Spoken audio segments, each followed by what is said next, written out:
26 కోట్ల పెట్టుబడితో 20 ఎకరాల భూమిలో 5 స్టార్ హోటల్స్, మల్టీప్లెక్స్. ఇది అభివృద్ధి అనాలా? ఇది ఆధ్యాత్మిక పరిమళం అనాలా?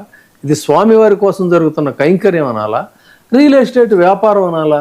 తిరుపతి 1 అంటండి ప్రాజెక్ట్ పేరు తిరుపతి 1. మరి ఈ ప్రాజెక్ట్ అసలు కథ ఏంటి అనేది చూద్దాం.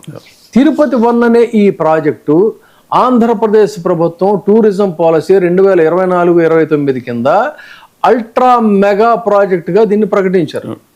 అల్ట్రా మెగా ప్రాజెక్ట్, స్వామివారికి సంబంధం లేదండి. ఇది తిరుపతి రూరల్ మండలం దామినేడు గ్రామం మొత్తం భూమి ఎంత అంటే 21,010 ఎకరాలు మొత్తం పెట్టుబడి. అంటే 1,226.32 కోట్ల రూపాయలతో ఈ ప్రాజెక్టు నిర్మాణం. ఈ ప్రాజెక్టులో ఉండే సదుపాయాలు ఏంటంటే 5 స్టార్ హోటల్స్ సదుపాయం ఉంటుంది, 200 గదులు, 3 స్టార్ హోటల్లోనేమో 150 గదులు, వెల్నెస్ సెంటరు, 300 యూనిట్ల యూనిట్లు, తర్వాత 250 యూనిట్లు ఏమో టైమ్ షేరు, కన్వెన్షన్ సెంటరు, 5,000 మందికి కూర్చొని కార్యక్రమాలు నిర్వహించేటువంటి సదుపాయం, మల్టీప్లెక్స్ ప్లస్ వినోద కేంద్రం అంటే అర్థం ఏంటో మరి నాకైతే తెలియదు. తిరుపతిలో ఒక గొప్ప వినోద కేంద్రం. సో ఇది సాధారణ హోటల్ ప్రాజెక్ట్ కాదండి, పూర్తి స్థాయి కమర్షియల్ రియల్ ఎస్టేట్ హబ్ అనేటువంటిది చెప్తున్నటువంటి మాట. మరి ఇన్సెంటివ్స్, అసలు లాభం ఎవరికి ఇచ్చింది ఇది ప్రభుత్వం అని చెప్పనంటే, SGST రీఎంబర్స్మెంట్ 15 సంవత్సరాల పాటు 100% SGST తిరిగి చెల్లింపు. అంటే కంపెనీ చెల్లించే ట్యాక్స్ తిరిగి కంపెనీకే వెళుతుంది, ప్రభుత్వానికి కాదు. క్యాపిటల్ సబ్సిడీ మొత్తం పెట్టుబడిలో 10% గరిష్టంగా అంటే 40 కోట్ల రూపాయలు కూడా వాళ్ళకే చెందుతుంది తప్ప ప్రభుత్వానికి కాదు. ఎలక్ట్రిసిటీ బెనిఫిట్స్ కూడా చాలా ఉదారంగా ఇచ్చేశారు. 5 సంవత్సరాల పాటు industrial tariff, stamp duty reimbursement, భూమి కొనుగోలు మీద స్టాంప్ డ్యూటీ కూడా రిఫండ్. సో మొత్తం చూస్తే ప్రభుత్వం ఇచ్చిన రాయితీలు, భారీ ఆర్థిక ప్రయోజనం అన్నీ కూడా SGST మొత్తం కలిపి చూస్తే ప్రభుత్వానికి మరి ఏ విధంగా ఆదాయం వస్తుందని చెప్పాలి? ఎలా వస్తుంది ప్రభుత్వ భూమిని మీరు ఇచ్చేసి కావాల్సిన లాభాలన్నీ వాళ్ళకి ఇచ్చేస్తే మూలధనంలో పెట్టుబడి కూడా సగం వీళ్ళే ఇస్తున్నారు. అది కూడా ఉంది ఇక్కడ 300-400 కోట్ల దాకా. చూస్తే does it comes under the article of 14? ఎవరికైనా సరే సమానత్వపు హక్కు అని రాజ్యాంగం చెప్తుంది. మరి రాజ్యాంగం చెప్పే ఈ సమానత్వపు హక్కు చట్టపరంగా మరి అందరికీ వర్తించాలి కదా. మరి వీళ్ళకి ఎందుకని ఎక్సెప్షన్ ఏంటి? ఎవరికైనా ప్రత్యేక ప్రయోజనం కలగాలి అన్నప్పుడు ఇది వైలేషన్ ఆఫ్ లా, ఇది ఆర్టికల్ 14 అవుతుంది కదా. అంటే 2G స్పెక్ట్రమ్ కేసు కూడా 2012లో న్యాచురల్ రిసోర్సెస్ ఫెయిర్ ఎలకేషన్ తప్పనిసరి అని చెప్పిన పరిస్థితి. కోల్ బ్లాక్ కేసులో 2014లో ఆర్బిటరీ ఎలకేషన్ చెల్లదని కూడా చెప్పినటువంటి పరిస్థితి. మరి ఈ ప్రాజెక్టుల్లో కూడా పారదర్శకత లేదన్నప్పుడు అది కూడా వైలేషన్ అవుతుంది. అంటే ఆర్థికంగా చూసుకున్నట్టయితే 1,226 కోట్ల పెట్టుబడి కానీ, ట్యాక్స్ సబ్సిడీ కానీ, తక్కువ ధరకు భూమి కానీ, అసలు పెట్టుబడి ఇవన్నీ మొత్తం కనుక చూసుకుంటే పూర్తిగా టోటల్గా ఈ రిస్క్ ఫ్రీ ఇన్వెస్ట్మెంట్ మోడల్ అనేటువంటిది ప్రజలకి పూర్తిగా జరుగుతున్నటువంటి అన్యాయం. ఉద్యోగాలు ఎంత, వేతనాలు ఎంత, ఇవన్నీ ఎక్కడ క్లారిటీ ఉందా? ఎక్కడా కూడా క్లారిటీ లేని పరిస్థితి. కాబట్టి కార్పొరేట్కి మాత్రమే లాభం. ఇది నిజంగా టూరిజం డెవలప్మెంట్ అవుతుందా, లేదంటే కొంతమంది వ్యక్తుల డెవలప్మెంట్ అవుతుందా? ఇందులో వీటిని అలొకేట్ చేసినటువంటి వాళ్ళకు ఉన్నటువంటి ఇంట్రెస్ట్లు ఏంటి అనేది సగటు మానవుని అడిగినా కూడా చెప్తాడు. కాబట్టి ఇది రియల్ ఎస్టేట్ డెవలప్మెంట్ అనాలా, ప్రభుత్వ పెట్టుబడులు తెస్తుందని చెప్పనాలా, భూమిని మానిటైజ్ చేస్తూ ఉందా, లేదు అంటే రియల్ ఎస్టేట్ చేస్తూ ఉందా? సో మరి ప్రజల భవిష్యత్తు ఏంటి, తిరుపతి భవిష్యత్తు ఏంటి, తిరుపతి అందరికీ సంబంధించినటువంటి ఆస్తి కాదా? ఇది ఇక్కడ ఇలాంటి ప్రశ్నలన్నీ కూడా తలెత్తుతున్నాయి. కాబట్టి తిరుపతి ప్రజలు కూడా చైతన్యవంతం అవ్వాల్సినటువంటి అవసరం ఉంది. మీ భూమి ఇది, మీ హక్కు, మీ భావితరాల భూమి, మీ భావితరాల హక్కు. తిరుపతి 1 అంటే కొంతమంది వ్యక్తులది కాదు, Tirupati for all, not for 1 అనే దీనితో మేధావర్గాల అక్కడ ఉన్నటువంటి విద్యావంతులు, స్టూడెంట్స్ ఇవన్నీ కూడా ఆలోచించుకొని మీ తిరుపతిని మీరు కాపాడుకోవాల్సిన అవసరం ఉంది. స్వామివారి యొక్క మద్దతు సాక్షిగా మీరు స్వామివారే వచ్చి అన్నీ చేయరు, మీరు ఉద్యమించినట్టయితే మీకు స్వామివారి ఆశీస్సులు, న్యాయం కోసం ధర్మం కోసం మీరు ఉద్యమిస్తే స్వామివారి ఆశీస్సులు మీకు పుష్కలంగా ఉంటాయి. కాబట్టి ఈ దోపిడీని దీన్ని ఖచ్చితంగా నిలువరించాల్సిన బాధ్యత అయితే ఉంది భవిష్యత్ తరాల కోసం.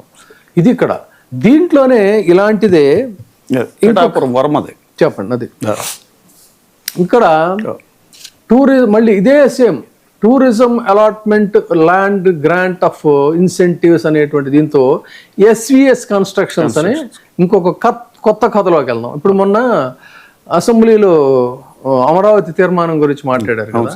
అమరావతి తీర్మానం గురించి మాట్లాడుతూ అసలు ఏ ఎమ్మెల్యేలు కూడా పొగడనంత స్థాయిలో విపరీతంగా ఆయన్ని ఆకాశానికి ఎత్తేసేసాడు ఈయన. ఎవరు? జనసేన అధినేత.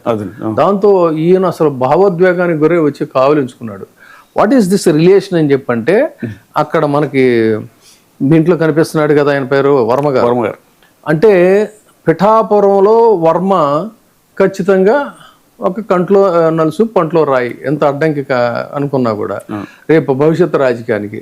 సో అది ఇక్కడ క్లియర్ అయిపోవాలి. ఆయన్ని క్లియర్ చేయాలి అంటే ఏదో మొత్తానికి తాయిలం ఆఫర్ ఇచ్చారు. చాలా మంది సగటు స్పెక్యులేషన్స్ అనుకుంది ఏంటంటే వర్మ నిశ్శబ్దంగా ఉన్నాడు, వర్మ గారికి ఎమ్మెల్సీ టికెట్ ఇస్తారు, అయితే వర్మ గారికి ఇంకేదో పోస్ట్ ఇస్తారు, అది ఇది అనుకున్నారు. కానీ రాజకీయ నాయకులకి ఇప్పుడు పదవులు ఎందుకండి? దేనికోసం? ప్రజాసేవ కోసం. ప్రజాసేవ కోసం కాదు కదా. పదవులు అనేటువంటి ఏంటంటే 10 కాలాల పాటు సరిపోయేంత సంపద సంపాదించుకోవడానికి.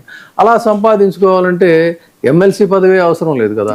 అందుకని చాలా చక్కటి తాయిలాన్ని ఆయనకి ఇచ్చారు. ఇది ఎవరు జాక్పాట్ అని కూడా అన్నారు.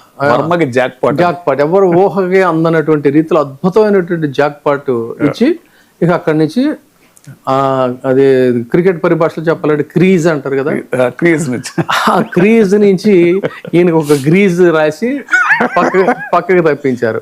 ఏమిటిది అన్నట్లయితే ఒకసారి ఇప్పుడే చూద్దాం. ఆయనకి SVS constructions for development of convention centre come 5-star hotel at Kakinada under Taj brand as per the provisions of Andhra Pradesh tourism policy 2014 and 2015 అనేటువంటి ఆర్డర్స్ ఇష్యూ అయినాయి. ఇది గమ్మత్తు చూడండి. ఇలాంటి సంఘటనే కనుక జగన్మోహన్ రెడ్డి పరిపాలన ఉంటే పెద్ద పెద్ద బ్యానర్లు వేసి వాళ్ళని ఆ స్పాట్కి పంపించి ఆ ఫోటోలు తీయించి అక్కడ వాళ్ళ ఒపీనియన్స్ తీసుకొని కొన్ని పబ్లిక్ ఆర్గనైజేషన్స్తో మాట్లాడించి బీభత్సంగా కథనాల 1-10 రోజుల పాటు సాగుతూ ఉండుండి. కానీ చాలా సాదా సీదా సింపుల్గా ఏదో పేదలకు ఏదో టిట్కో ఇల్లు ఇచ్చారు అన్నట్టుగా ఈయనకు ఒక టిట్కో ఇచ్చారు అన్నట్టుగా ఉంది. ఏంటిది అంటే advancement tourism and cultural tourism department నుంచి GOMS 17 ఎప్పుడు రిలీజ్ అయిందండి అంటే ఇది 16 మార్చి 26న ఇది రిలీజ్ చేశారు. ఇది చాలా గుంభనగా ఉంచారు. ఇది ఇంకోటి GOMS 17 YATC and tourism YATC అంటే యూత్ అడ్వాన్స్మెంట్ అండ్ టూరిజం దాని తర్వాత ఇంకోటి GOMS నంబరు అది కూడా YATC నుంచే రిలీజ్ అయింది. అదొకటి.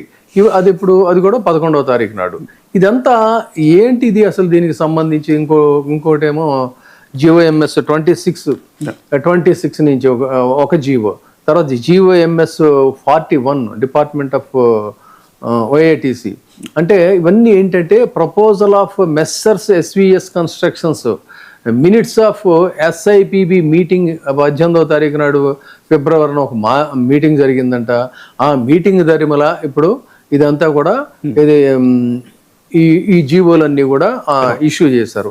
ఈ జీవో ఆర్డర్స్ కాపీస్ కనుక తీసుకున్నట్లయితే ఇదిగో చూడండి, మీరు చూపించవచ్చు. ఇది రిలీజ్ చేశారు.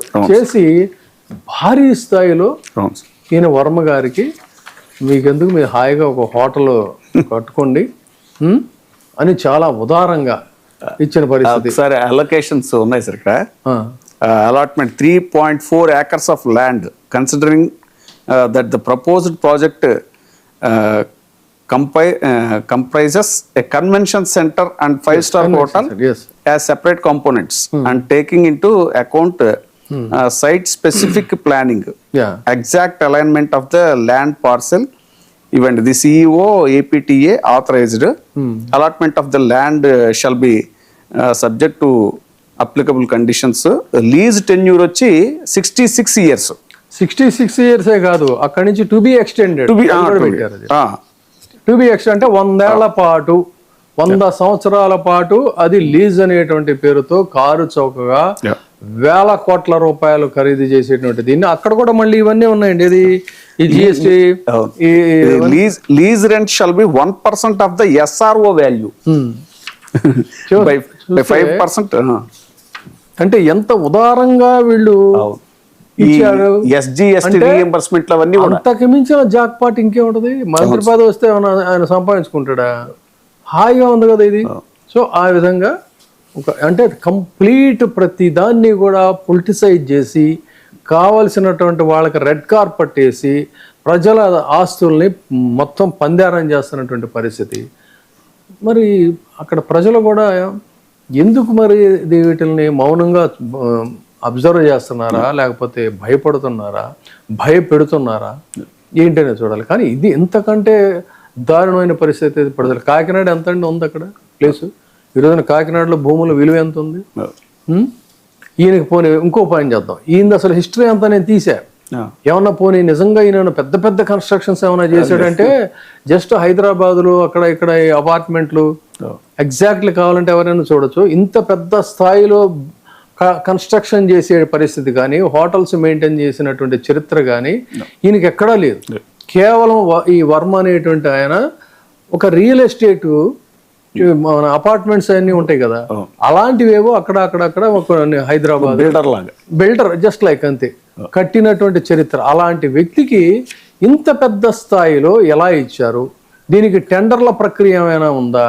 టెండర్లలో ఎవరన్నా పాల్గొన్నారా? అంటే there is no accountability, there is no transparency, there is no law, abuse of power అంతే. మరి ఇది ఎందుకోసం ఇచ్చారనేది జనాలు అర్థం చేసుకోవచ్చు.